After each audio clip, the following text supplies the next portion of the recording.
everybody, I'm Mango Thunderslice, and today's video is Sue. DOJ finally initiates a lawsuit against Alphabet, the parent company of Google, for antitrust, right? And there's, I think, 10 attorneys general or so from the states, all of them Republican, joining the suit. This is, again, when I talk about maybe Trump's just aware of a chronology that we're not aware of, when he just keeps saying over and over and over again, we're monitoring the situation, we're watching the situation, which is a very unsatisfactory answer to many of us on the internet a lot of times. It's like when you're being digitally essentially assaulted by somebody over and over again. They're like, we're watching, we're monitoring. It's like, come on, man, like, do something. But one thing I've learned just in my line of work down at my level where I operate is that things, especially when things, in order to be done with a full review and done correctly, so to speak, it takes a long time. Even on its optimal trajectory, there's going to be long periods of gestation and review and refinement and coherence, and making it so that, because choices that aren't given proper due thought end up being poor choices more often than when they were given, a substantial amount of thought. Often enough, sometimes, we trust our gut and we make the right decision, and there's a lot to be said about that. But at the same time, it's that rational faculty, that actual analysis of the different conditions of this reality over time that has enabled us to have, the levels of engineering that we've had and a stability of society, right? Even given all the riots and all the craziness and, communist COVID dictatorships, we still have a very, very stable and coherent society by the standards of the world today and all places all over the world throughout time. Historically, again, we still don't get how good we have it. And it's like, I'm not going to be one of the people that complains about the internet and complains about smartphones. Oh, the smartphones, oh, the smartphones.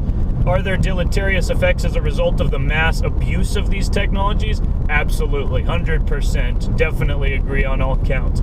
But the people who just bitch about, like, social media and the internet, it's like a lot of times these are people who themselves waste copious amounts of time on social media themselves, and they're almost bemoaning their own personality traits rather than others. But they see it in others, and that's what bothers them, right? It reminds them of their own choices.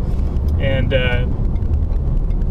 it is basically the most powerful technology that we have ever created is this information sharing platform, and it has enabled us to enter this sort of hyper-accelerated growth stage, and it's gotten to the point where other variables need to change to accommodate that shift, and it isn't uniform, right? There's people who are almost superhuman on this planet at this point, but at the same time, there's still, the addled, sheep and morons that still believe whatever they're told, or literally have zero mental faculties whatsoever beyond a base social existence.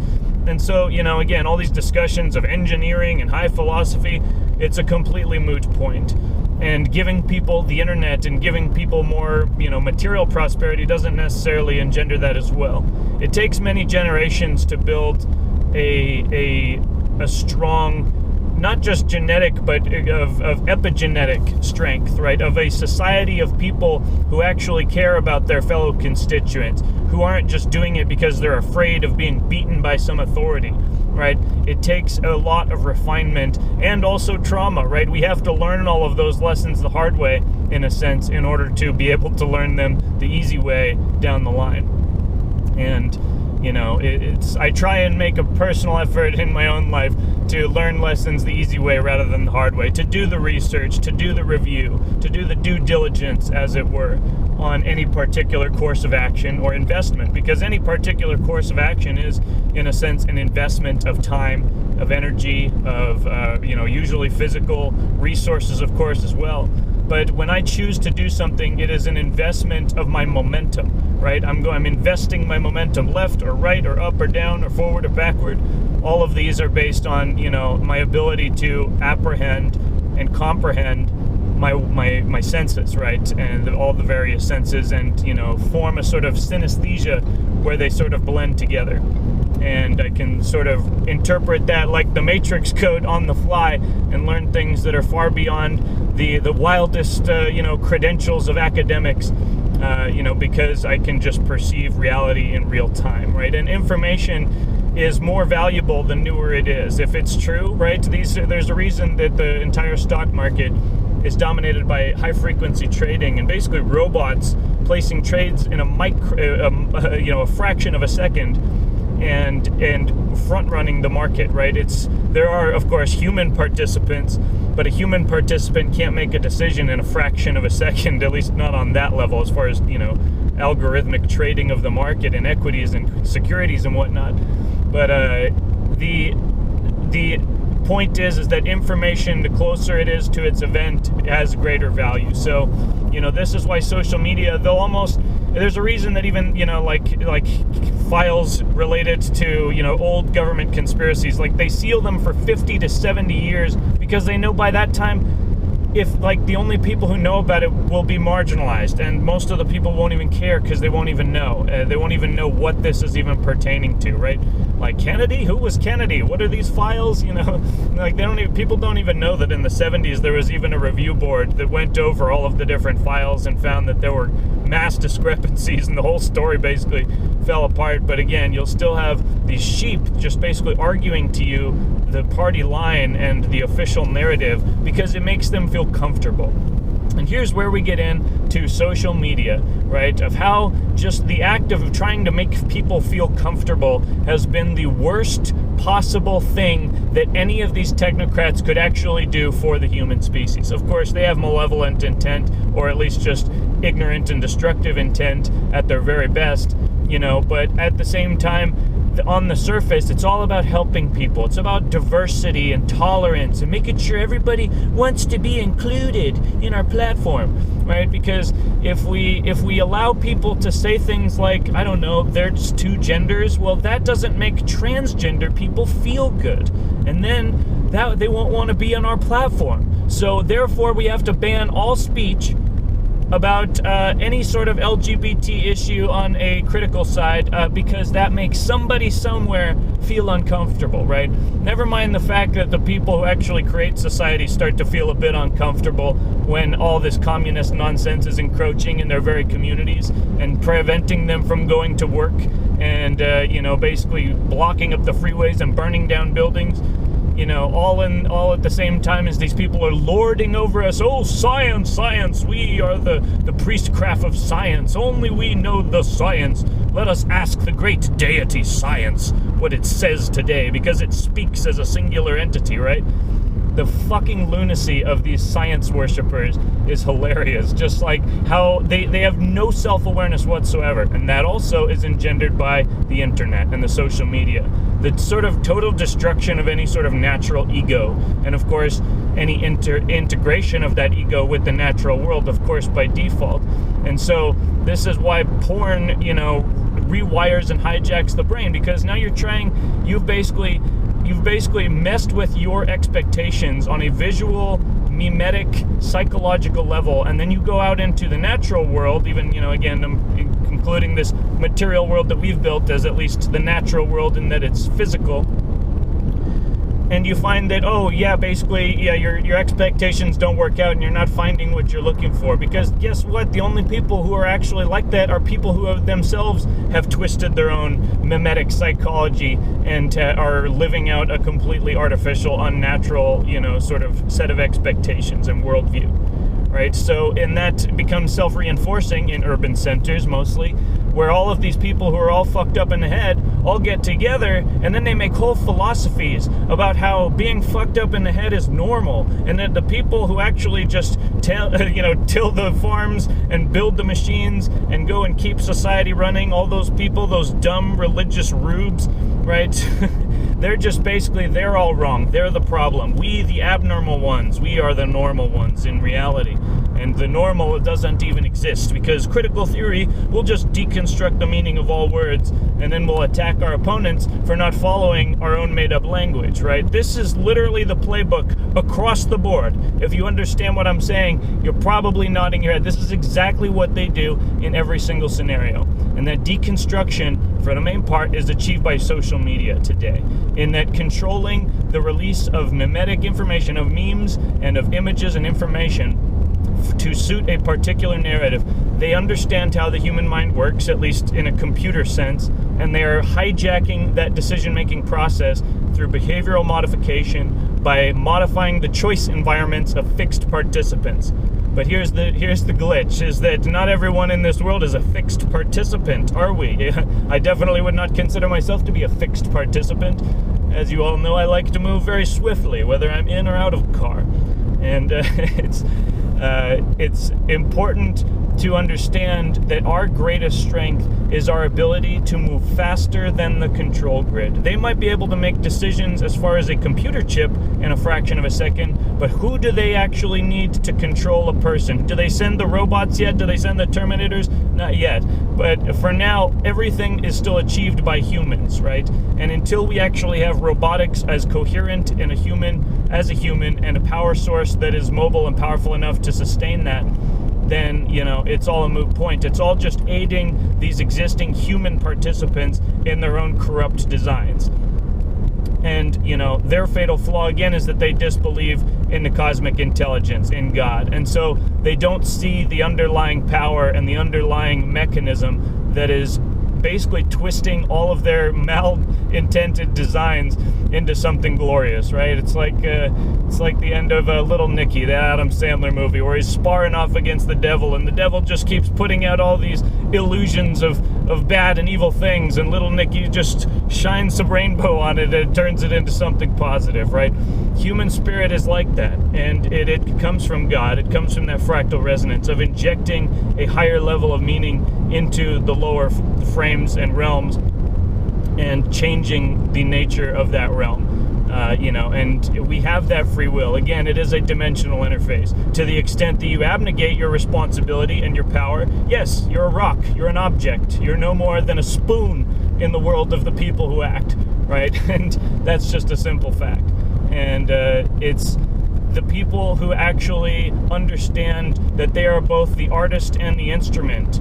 Those are the people who actually build monolithic wealth, become immortal, create works of art, create works of literature and architecture that live throughout the ages. And so social media is trying, ironically, to create their utopia by stifling the most important aspect in mankind, which is that creative faculty, as a result of being naturally integrated with the world and the information that is pouring out. That data is just it's just sparkles on the underlying substrate of the energy flow, and what the decisions are being made are based on that same energy flow. We're all riding a wave, but you have a choice whether or not you want to paddle out and ride the wave, or just basically sit there and float over it, or just drown underneath it through inaction or through lack of understanding how to swim. But that doesn't change the fact that you have choice, and that the wave is there and it is moving, and you have the opportunity, right? And then again, for the people who create this whole philosophy of lack and delusion and forced equality and communism and socialism, all this bullshit, because they in their own inaction have caused suboptimal conditions in their own life, right? They will not achieve what they want, no matter how many millions of fat losers they have basically rambling about morals that they don't even understand. They are so individually weak and null in their value that they, again, 1,000,000 times 0 is still 0, okay? But meanwhile, if you have one person who has a mind and knows it, is worth 10 men that haven't and don't. And in the digital world, it's more like 100 to 1,000 to 100,000, and that is where we derive our strength. I would love to have more than 60 views on the average video with 2,500 subscribers, although with no growth for literally 18 months ever since the original adpocalypse, which ironically was almost immediately after I made my video about a certain video, what exactly is white nationalism, and that just, of course, I'm not saying I caused that, but I'm saying it again, it is a dimensional interface, and the farther we get closer to that finish line and break out of their regime is the more draconian measures they will take in response. They are taking all of their cues from their own AI. It is a god that they worship, a false god. And the AI is aware of all the things we're putting out, the aware of the words that I'm saying right now and in all these videos. But, it's still not perfect, and there's still ways around it. I'm glad that BitChute is rising in its notoriety. Bitcoin is through 12,000 again, above 12,000 on news that PayPal will be integrating some of the main cryptos in their payment architecture as of 2021, which is absolutely major. That opens up every single vendor on the entire web, right? Regardless of whether or not that vendor, has set up the architecture to take crypto payments, PayPal will do the work for them, which is absolutely crucial. And, at the same time, the DOJ is suing Alphabet for antitrust. All these attorneys general are jumping in. And you start to see that there really is not an equivalence between the reft and the reft and the light, right? It is the reft and the light. That's what I'm going to call them. They are the reft and we are the light. Because everything is flipped, right? Who used to be the moral arbiters and tyrants used to be on the right side with their false religion, and the Christianity perverted to suit neocon, war designs and social controls is not the same as the Christianity of Christ himself. And that is my resolute position on that. Again, I'm still at war with the neocons. Anybody who says Jesus told them to go and blow up another foreign country is, high on more than Hunter Biden even, knows how to get into his system. But it's just, I'm not sure where I was going with that, but I think you guys get the point that basically there's this phase change right now. There's this dimensional shift, and the change from one world into a next is in full swing, and crypto is a main part of that transition.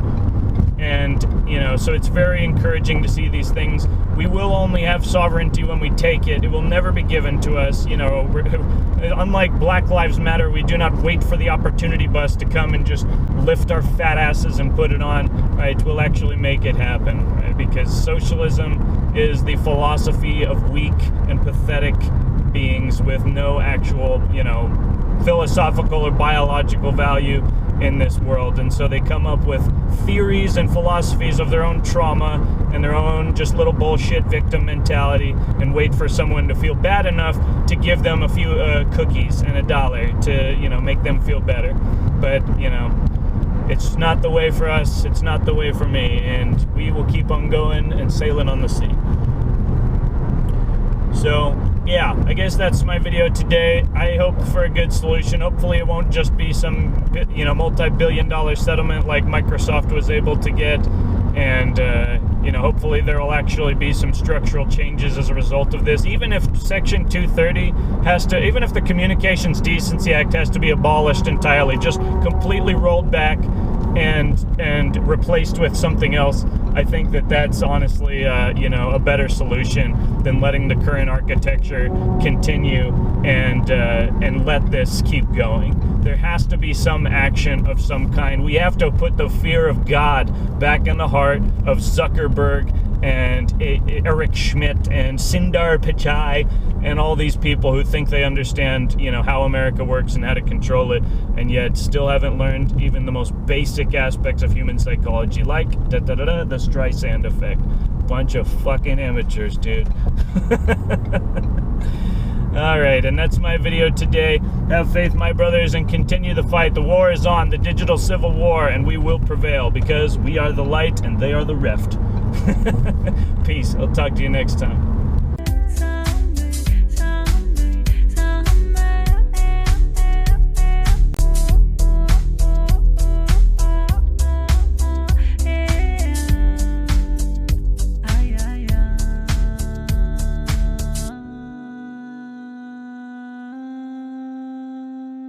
Ah.